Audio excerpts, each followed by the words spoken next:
Bonjour à tous et à toutes, chers adhérents de BHC.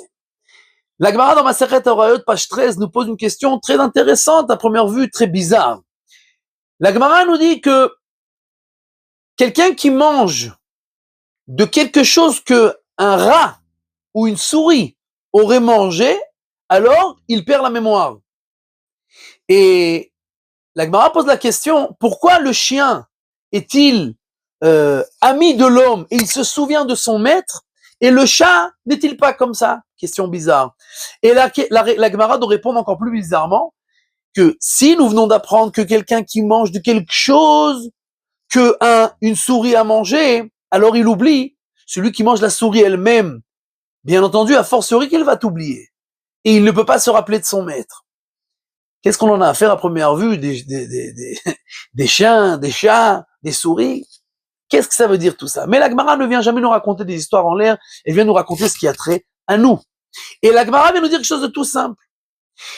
Toute la création, c'est Dieu intrinsèquement. Le Navi Yeshaya, le prophète, nous dit Yada shor koneu vechamor evus be'alav. Le taureau, l'âne, tout le monde, tous les animaux savent leur créateur. Le chien aussi, et le chat aussi devrait le savoir. Dans son être, dans son essence. Mais la Gemara nous dévoile que le chat mange des choses qui ne doivent pas être mangées.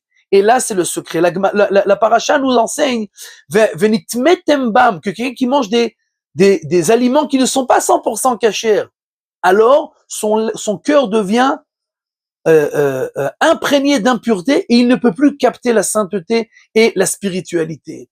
Quand un couple était dans un séminaire de Harachim et ils ont été convaincus, Dieu existe, la Torah est vraie, etc. Mais ils n'ont pas la force de faire de faire tchouva. Ils ont dit, donnez-nous seulement une mitzvah.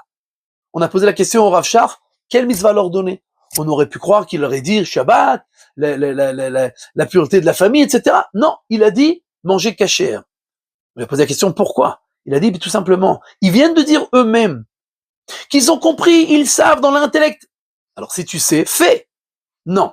Le cœur est imprégné d'impureté, il n'arrive pas à se connecter.